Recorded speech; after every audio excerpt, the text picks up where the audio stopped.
Olá, esse é o Enquadros, eu sou o Rafael e esse é o programa semanal de leituras da semana, mas que exclusivamente hoje será sobre as leituras das minhas férias, que foram tão poucas que cabem no Leituras da Semana e vai passar como se fosse um deles, tranquilo, despercebido.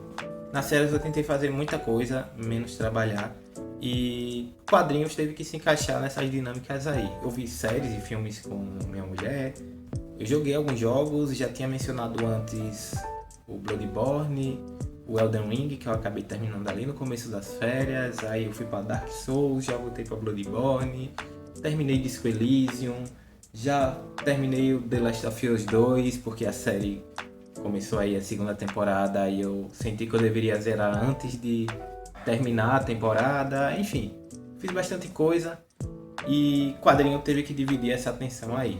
Mas vamos logo apresentar aqui o que foi que eu li, o que foi que captou minha atenção durante as férias, que eu olhei. Vamos ler isso aqui então, vá. Como Pedra, do Lucas Jonathan, publicado pela Comic Zone, né?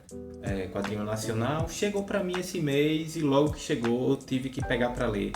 E não parei. Foi com certeza o quadrinho que eu li mais rápido nas férias. Peguei num dia, terminei no mesmo dia, praticamente sem pausas. E gostei muito. Gostei muito porque é um quadrinho sobre temas que normalmente são abordados por todo mundo sem que todo mundo tenha o arcabouço, a delicadeza, a sensibilidade necessária para tratar. Para falar sobre feminismo, temas relacionados à mulher, talvez nada melhor do que uma mulher. E para tratar de temas como pobreza, miséria, seca, religião, e talvez para narrar uma história que se passe no Nordeste, nada melhor que o nordestino que tenha consciência de classe, consciência social, noção de onde está e de onde está pisando, do que está retratando.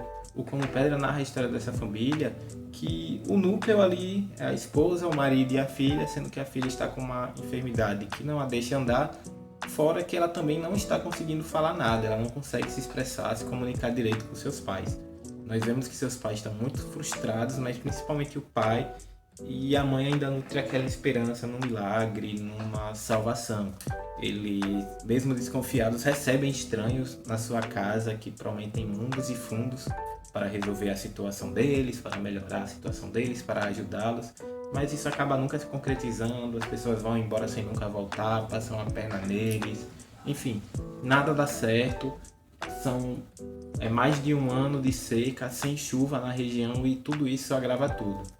E com esse contexto todo, ainda chega a fé para complicar ainda mais as coisas, colocar o metafísico no meio e mexer com as convicções e estruturas dessa família aí. O quadrinho, se eu não me engano, ganhou o HQ Mix e, se eu não me engano, o Ângelo Agostini, não lembro bem, mas também foi destaque lá em Anguleme, já está sendo publicado em outras línguas, é talvez o maior sucesso da editora Comic Zone. Um grande ano de estreia do Lucas Jonathan nos quadrinhos por editora, né? Já que ele lançou também pelo Pipoque Nanquim. Li também O Nome da Rosa, volume 1, do Milo Manara, adaptando o livro do Humberto Eco. Esse quadrinho aqui, publicado pela Record, que não tem publicado muita coisa de quadrinhos, né, no seu Asterix lá, ele é curioso. Ele não tem lugar nenhum aqui na capa que ele é volume 1, mas ele tem o número 1 aqui na lombada. Então meio que já começa como uma propaganda enganosa. A história não vai acabar aqui e até agora o volume 2 não foi publicado nem lá fora, nem se tem muita notícia se isso está sendo feito mesmo. Então eu vou interpretar que, assim como eu, não gostaram dessa adaptação aqui.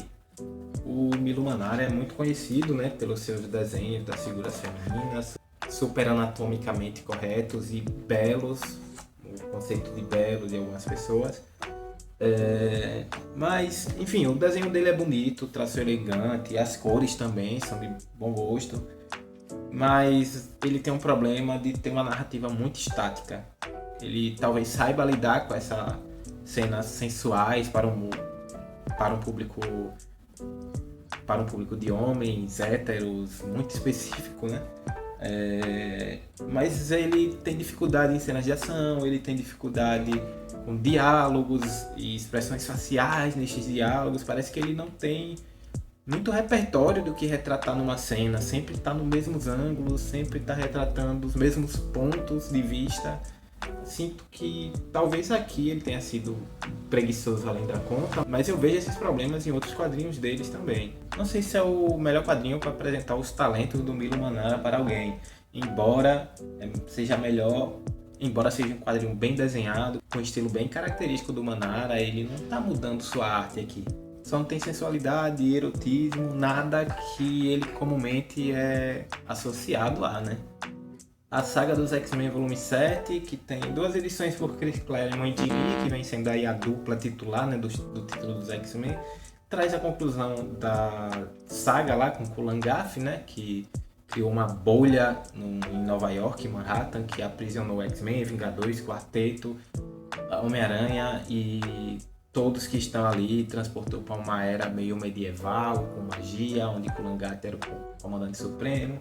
Tudo isso tem a conclusão com participação decisiva de Warlock, da Tempestade. E na história seguinte tem a chegada do pai do Warlock vindo atrás dele, o Magus, que é da mesma raça dele, né? Essa parada tecno-orgânica, sei lá.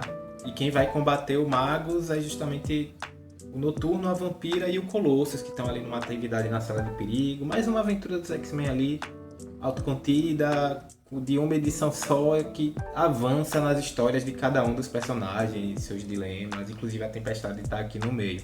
Acho que o destaque também, o lado negativo dessa edição, são as edições que não são da série regular. Primeiro que tem uma edição de Bizarre Adventures, né? 2 historinhas, uma focada na Fênix e outra focada no Noturno.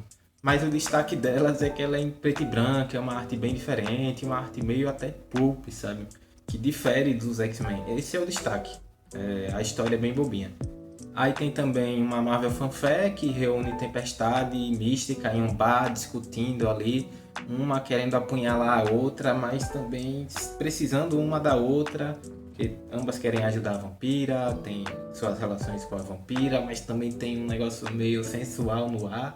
Enfim, muito complexa a história, muito bonita e praticamente não tem violência nenhuma, é só um diálogo num bar entre 2 mutantes muito poderosas. E para terminar, tem o anual em que a Illyana conta a história sobre o Lockheed e sua ajudante Kitty em uma aventura espacial, que é uma história já clássica, dá pra dizer, desse run dos X-Men. Ela é vista com carinho por muitos fãs e, bom, é muito legal fechar uma edição com ela, uma edição que teve seus altos e baixos por conta dessa falta de continuidade, né?